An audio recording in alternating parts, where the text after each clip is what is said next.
Assalamualaikum warahmatullahi wabarakatuh. Baik, terima kasih. Dari Menteri Desa. Baik, terima kasih. Bismillahirrahmanirrahim. Assalamualaikum warahmatullahi wabarakatuh. Salam sejahtera buat kita semua, Pak Pimpinan Rapat, Pak Prof.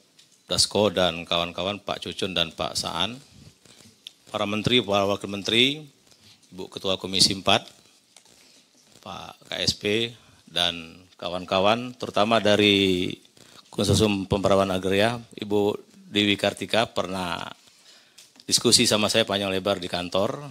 Kelihatannya senapas Bu apa yang Ibu sampaikan tadi.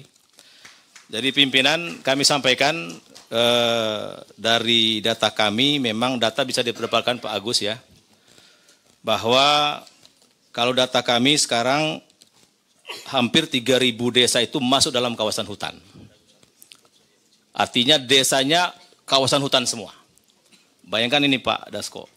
Desanya penduduknya ada, KTP-nya ada, ikut pemilu, tapi desanya kawasan hutan semua.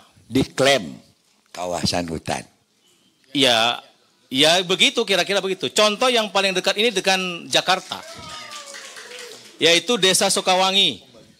Nggak jauh dari kita ini, dekat Jonggol sana, 100% desanya itu kawasan hutan Pak Dasko. Dan mereka nggak bisa nggarap apa-apa, kalau nggarap ditangkap. Sudah 4 orang yang ditangkap. Kemudian ada hampir 16.000 desa yang ada di berhimpit dengan hutan, Bu Dewi. Artinya ini rumah mereka, belakang rumahnya ini Pak Dasko sudah hutan. Jadi mereka nggak bisa nggarap, bahkan untuk nyari lahan kuburan pun nggak bisa Pak. Ini banyak laporan ke kami. Nah oleh karena itu apa yang disampaikan oleh Bu Sekjen, saya kira senapas dengan kami, dan yang paling memilukan kita Bapak Ibu, pimpinan rapat, ada 2 desa sekarang di Bogor, di Kecamatan Sukamakmur, yaitu Desa Sukamulya dan Sukaharja, lagi dilelang Pak Dasko. Desa ini berdiri tahun 1930 sebelum merdeka, tapi ketika tahun 80 ada salah satu perusahaan, Gunung Makmur apa itu, mengagunkan tanah ke bank. Ini kredit macet, ternyata tanah itu tanah desa. Dan sekarang sedang dipasang pelangnya. Saya kira ini DPR bersama pemerintah harus ambil sikap Pak Dasko. Tidak boleh di negeri ini yang 80 tahun Indonesia merdeka, ada desa yang dilelang Pak. Sekali lagi mereka ikut pemilu, ada KTP-nya, dan ada dana desanya Pak Dasko. Jadi dari 680 triliun 10 tahun dana desa itu mereka juga dapat kucuran. Nah memang yang jadi kendala besar dari hampir 20.000 desa, tapi kalau Pak Agus tadi 25.000 desa, itu bisa kita verifikasi lagi Pak Agus ya.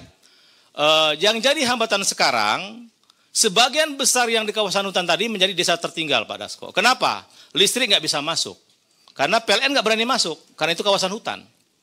Ada di Kabupaten Tanah Laut di Kalimantan Selatan, sampai hari ini nggak punya jalan Pak, 2 desa. Kenapa?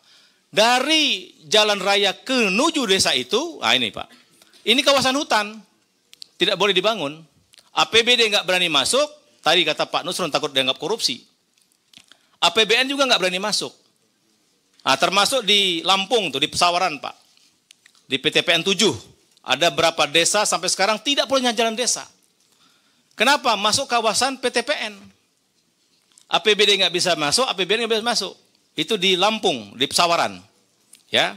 Nah, jadi oleh karena itu, menurut kami agenda hari ini yang diinisiasi oleh Prof. Dasko, saya kira sangat strategis, kita selesaikan secara komprehensif ini, dan kami laporkan Pak Pimpinan DPR bahwa kami tanggal 16 September kemarin, semua sudah kami paparkan karena kami diundang oleh Komisi 5 untuk rapat kerja khusus membahas desa dalam kawasan hutan. Nah ini ada kesimpulan rapatnya.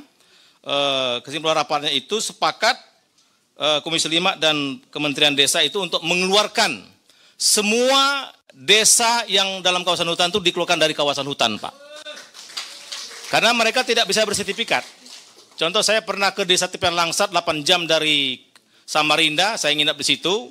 Sebelum Indonesia Merdeka sudah ada kampung itu, tapi sampai sekarang mereka tidak bisa melakukan sertifikat. Semua di situ masih masuk kawasan hutan. Akhirnya listrik nggak bisa masuk, sinyal nggak ada. Kemudian ya sangat prihatin Pak. Ya, oleh karena itu menurut kami ini mungkin tadi kata Pak Raja Juli Antoni kalau diselesaikan secara masing-masing kementerian mungkin sulit ya kan, karena akan ada tabrakan-tabrakan. Mungkin kami usulkan di forum yang terhormat ini dengan kepiawaian Prof. Dasko, saya kira perlu kita mengambil langkah taktis strategis sehingga terutama desa Pak. Jadi hampir 25 juta orang yang tersasar akibat masuk dalam kawasan hutan ini. Dan rata-rata mereka miskin karena tidak punya infrastruktur dasar, pendidikan dasar, kemudian yang lain-lain. Nah oleh karena itu kami berharap konflik yang ditampilkan oleh Ibu Dewi Kartika tadi itu segera kita akhiri. Karena itu ada rakyat di desa semua dan mereka sebenarnya tidak banyak yang dituntut Pak. Cuma kadang-kadang cari makan tapi menggarap belakang rumahnya karena kawasan hutan ditangkap. Banyak di penjara Pak, hampir 1.000 orang sekarang yang dipidana.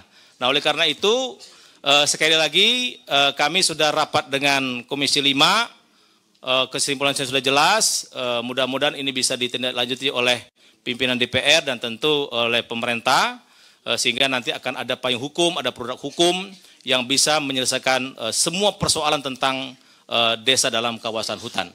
Saya kira itu dari kami Pak Prof. Dasko, insya Allah forum ini akan menjadi legacy kita buat rakyat terutama yang di desa Pak. Insya Allah kalau ini kita selesaikan berarti jumlah desa tertinggal di Indonesia bisa kita hilangkan. Karena sampai sekarang masih ada sekitar 10.000 Pak. Desa tertinggal yang nggak punya listrik, nggak punya PLN, nggak punya sinyal. Bayangkan 80 Indonesia merdeka, kita masih punya seperti itu Pak. Saya kira kewajiban kita yang diberi amanah sekarang untuk menyelesaikan itu semua dan kita bisa kalau ada kemauan dan kita secara bersama-sama. Terima kasih. Wassalamualaikum warahmatullahi wabarakatuh. Baik, terima kasih. Jadi kalau tadi lihat kita dengar ada 2 desa yang mau dilelang. Saya pikir di sini ada pelaksana tugas Kementerian BUMN. Saya pikir itu mungkin bank-bank itu di bawah Himbara. Nanti tolong dicek Pak Doni. Sama nanti tolong coba disampaikan beberapa carut-marut ini kan karena perhutani. Kami cek tadi bahwa Direksi Perhutani sampai dengan sekarang masih kosong. Kira-kira kapan itu mau diisi itu? Kira-kira kapan Pak? Supaya masalah-masalah ini kan bisa cepat tertanggulangi. Minggu depan? Oke. Jadi minggu depan komposisi Direksi Perhutani sudah ada ya? Oke, baik. Terima kasih. Mungkin dari yang lain Kementerian Pariwisata ada yang mau disampaikan?